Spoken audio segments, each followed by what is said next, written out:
अस्सलाम वालेकुम गाइस, उम्मीद करते हैं कि आप सब खैरियत से होंगे। मेरा नाम मोहम्मद उस्मान है। मैं आज आपको 2012 का रेगुलर सेकंड ईयर अकाउंटिंग का जो पेपर था उसमें जो क्वेश्चन नंबर 6 था पार्टनरशिप लिक्विडेशन का, उसका मैं आपको सोल्यूशन दूंगा, उसको कंप्लीट एक्सप्लेन भी करूंगा। चलिए स्टार्ट करते हैं हमारी आज की वीडियो। कह रहे हैं the partnership of Saad Usman and Daniel is in the process of liquidation. वो प्रोसेस में है, लिक्विडेशन में। तो वो तीनों पार्टनर के नाम बता दिए। आफ्टर सेलिंग एसेट सेल करने के बाद, बाइंग लायबिलिटी पे करने के बाद, and distribution loss on liquidation में जो लॉस हुआ था उसको डिस्ट्रीब्यूट करने के बाद, partners capital account showed a balance as follows. उन सब के बाद मतलब एसेट भी इन्होंने सोल्ड कर दी है, लायबिलिटी भी पे कर दी, लॉस भी डिस्ट्रीब्यूट कर दिया। उसके बाद जो पार्टनर के अकाउंट दिख रहे हैं उसमें आपको बताया गया है कि सात का कैपिटल क्रेडिट है 1 लाख कितने 27,000 रुपये से, और उस्मान का कैपिटल डेबिट था। मैं यहाँ लिखना भूल गया जब मैं टाइपिंग कर रहा था। ये कैपिटल इसका डेबिट में है और दानियल कैपिटल क्रेडिट में है, ये भी मैं भूल गया था। ठीक है, मैंने ऊपर वाले लिख दिया टाइपिंग करते हुए, शायद मुझे याद नहीं रहा, मिस्टेक हो गई मेरे से। इसका अकाउंट उस्मान का कैपिटल डेबिट में 26,000 रुपये और दानियल का कैपिटल क्रेडिट है 14,000 रुपये। डेबिट का मतलब इसको लॉस हुआ हुआ है 26,000 रुपये का। ठीक है, रिक्वायरमेंट पूछा है कि determinate the amount of cash available for distribution. इसका क्या करना है, आपको कैश बताना है कि उस कारोबार में कैश कितना था available. Give journal entry to record the payment of Saad Daniel, उसको जर्नल एंट्री बनानी है पेमेंट की साद और दानियल को जो बची है, और अज्यूम करना है कि उस्मान इज सॉल्वेंट और उस्मान इज इंसॉल्वेंट। और मैं बता दूं मेरा नाम भी उस्मान ही है। ठीक है, शायद ये मेरे पे ही बन रहा है। तो उस्मान इज सॉल्वेंट का मुराद ये है कि उस्मान को अगर लॉस हो जाए, यानी कि मुझे लॉस हो जाए, तो मैं क्या करूँगा कि उसको अपना लॉस पे करने का हकदार हूँ। मतलब मैं इतनी मेरी हिम्मत है कि मैं इतना जज्बा है, मैं अपना लॉस पे कर सकता हूँ, दूसरे पे डिपेंड नहीं कर सकता। ठीक है, और इंश्योरेंस से मुराद क्या है कि मैं बिल्कुल ही गरीब हूँ, मैं थोड़ा होशियार समझ लो एक तरह का। दो बंदों पे अपना लॉस दो बंदे पे थोप दूंगा। इंस्टॉलमेंट से मुराद ये है कि वो बंदा जो अपना लॉस को बियर ना कर सके, जिसको दूसरे पार्टनर को पे करने पड़ते हैं। और सॉल्वेंट से मुराद ये है कि अपना लॉस खुद बियर कर लेगा। ठीक है, इतने से इसका वो है। सबसे पहले कंपटीशन की स्टार्ट करना है। उम्मीद करता हूँ सवाल समझ में आ गया। साद उस्मान दानियल पार्टनरशिप। ठीक है, नाम पार्टनरशिप का नाम देता है, मैंने यही थोप दिया। कंपटीशन फॉर कैश बैलेंस हमें मालूम करने के लिए बोला गया था। देखो ये रहा, अवेलेबल कैश कितना था। तो सात का कैपिटल क्रेडिट में, और कैपिटल क्रेडिट से मुराद इसको क्या हो रहा होगा, इसके पैसे बच गए होंगे। और उस्मान का कैपिटल डेबिट मतलब मेरा डेबिट में, मेरे से पत्नी दुश्मनी थी, उस्मान लिख दिया यहाँ पे, कुछ कुछ और लिख देते। उस्मान के 26,000 रुपये माइनस में, क्यों? डेबिट, अगर कैपिटल डेबिट में होता है इसका मतलब माइनस है, अगर कैपिटल है इसका मतलब प्लस है। इसका मतलब ये डेबिट जो है इसको क्या हो गया होगा, लॉस हो गया होगा, तभी इसका अकाउंट डेबिट में है। तो लॉस है तो जाहिर सी बात है हम इसको लॉस की तरह ही ट्रीट करेंगे, मतलब माइनस ही करेंगे। और कैपिटल, दानियल का कैपिटल कितना है क्रेडिट में, तो उसको प्लस ही करेंगे। तो इन सबको प्लस माइनस करेंगे तो कैश कितना बन रहा है, 1,42,000 रुपये। तो 1,42,000 रुपये क्या बन रहे हैं, कैश बन रहे हैं, अवेलेबल कैश। मतलब देने से पहले अवेलेबल कैश ये था।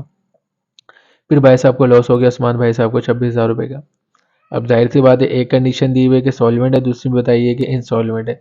सॉल्वेंट पार्टनर है तो जाहिर सी बात है घर में से पैसा उठा के कारोबार में डाल देगा, लेकिन इंसॉल्वेंट है तो कब क्या होगा, तब तो जाहिर सी बात है दूसरे पार्टनर को लॉस पे करना पड़ेगा। तो इसलिए डिस्ट्रीब्यूशन ऑफ डेफिशिएंसी लॉस की गई है।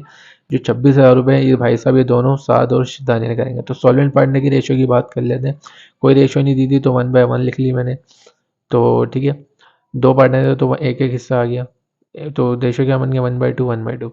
ठीक है, डेफिशिएंसी लॉस कितना था, 1,42,000 रुपये, 26,000 रुपये, 1,42,000 बोल रहा हूँ, तो अवेलेबल कैश है ना। जो मतलब 26,000 का उसको लॉस हुआ था वो पार्टनर आपको 26,000 का। ठीक है, तो सात शेयर ही, सात का जो शेयर है डेफिशिएंसी लॉस में, 26,000 को मल्टीप्लाई करेंगे 1 से डिवाइड बाई 2 करेंगे तो 13,000। ऐसी दानियल का भी निकल जाएगा 13,000। ठीक है, इनको जो है प्लस करेंगे तो 26,000 ही बनते हैं। इसका मतलब ये 13,000 रुपये मुझे भरने थे, 26,000 रुपये, लेकिन साद और दानियल ने भर लिए। मैं मतलब फारिग हो गया। तो जिस तरह की हमने कंपटीशन करी है उसकी तरह हम क्या करेंगे, और एंट्री बनाएंगे। तो कैश बैलेंस की बनाने की जरूरत नहीं, डिस्ट्रीब्यूशन की बना लेते पहले। अब जाहिर सी बात है इन दोनों भाई को लॉस हो गया तो उनके अकाउंट कहाँ चल जाएंगे। जब लॉस होता है ये कैपिटल ही है, जब कैपिटल बढ़ता है तो क्रेडिट में, और जब लॉस होता है तो कहाँ रिकॉर्ड होता है, कैपिटल गिर जाता है हमारा, तो इसलिए डेबिट में रिकॉर्ड होता है। तो सात कैपिटल और दानियल कैपिटल 13,000 से क्या हो गया, डेबिट हो गया। जब वो प्लस करेंगे तो कितना बनता है, 26,000 रुपये। और लास्ट में क्या करना है, पेमेंट करनी है। तो इनका कैपिटल कितना था, कहाँ गया, कहाँ गया, कहाँ गया, कहाँ गया, ये रहा, ये रहा। इसका कैपिटल था सात का 1,27,000 रुपये और दानियल का था 41,000 रुपये। तो 1,27,000 में से इसको 13,000 का लॉस हो गया मेरी वजह से। तो 1,27,000 में से 13,000 जब माइनस करेंगे तो कितने बनेंगे? सात का कैपिटल 1,14,000 रुपये। अब इसी बात कर लेते हैं, दानियल का कैपिटल कितना था? 41,000 रुपये। इसको भी 13,000 रुपये लॉस हो गए मेरी वजह से। 41,000 में से 13,000 माइनस करेंगे तो कहाँ है, कितना बनेंगे? 28। जब इनको प्लस करेंगे तो 1,42,000 ही बनेंगे जो हमने कैश यहाँ पे मालूम करा है, बिल्कुल वही अमाउंट आ जाएगी 1,42,000 रुपये। और ये कैश का हो जाएगा, क्रेडिट हो जाएगा, क्योंकि हमें ये देना पड़ता है और हमारे कारोबार में कैश बिल्कुल ख़त्म हो जाएगा देने के बाद। तो इसलिए हमारे कैश में कमी होती है, इसलिए हम उसको क्रेडिट करते हैं। और ये जो हम ख़त्म कर रहे हैं यहाँ पे, तो इसलिए डेबिट में आ जाएगा कैपिटल। जब का इनको वो हो जाएगा ना, सारा कैपिटल जब खत्म हो जाएगा मतलब डिक्रीज हो जाएगा, तो ये सारे दोनों क्या हो जाएंगे? डेबिट में। ये तब की बनाई गई है जब उस्मान भाई जो थे वो इंसॉल्वेंट थे। अगर वो सॉल्वेंट होता तो एंट्री क्या बनती? मैंने यहाँ लिख दिया, वैन इस उस्मान इज सॉल्वेंट। जब उस्मान सॉल्वेंट है तो एंट्री क्या बनेगी? 26,000 रुपये का मुझे लॉस हुआ था ना, तो अब मैं बियर कर सकता हूँ, तो मैं अपने घर से जाके पैसे उठा के कारोबार में लगाऊंगा। तो घर से उठा के कारोबार में पैसे लगाते हैं तो एंट्री क्या बनती है? कैश डेबिट करते हैं और सामान के मेरा कैपिटल कारोबार में क्या हो जाएगा? बढ़ जाएगा। तो 26,000 रुपये कैश बढ़ जाएंगे। और कैश अब देखो, मैं दोबारा बता रहा हूँ ये एंट्री कैसे बनती है।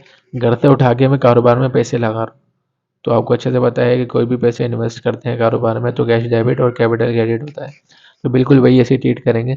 जब मेरे कारोबार में 26,000 रुपये से कैश बढ़ गया और कैपिटल भी मेरा क्या हो गया? 26,000 से बढ़ गया, इसलिए एंट्री बन गई। नरेशन तो पता ही है भाई, मैं हर सवाल में समझाते ही हूँ, तो उम्मीद कर नरेशन लिख दिया, आपको समझ में आई हुई होगी, समझ में आई गई होगी। तो इसी तरह यह सवाल हमारा कंप्लीट होता है। उम्मीद करता हूँ कि आपको सवाल अच्छे से समझ में आया होगा। और अगर वीडियो अच्छी लगी हो तो लाइक और सब्सक्राइब जरूर करें, आगे भी शेयर करें। मिलते हैं हमारी अगली वीडियो में, तब तक के लिए अल्लाह हाफिज़।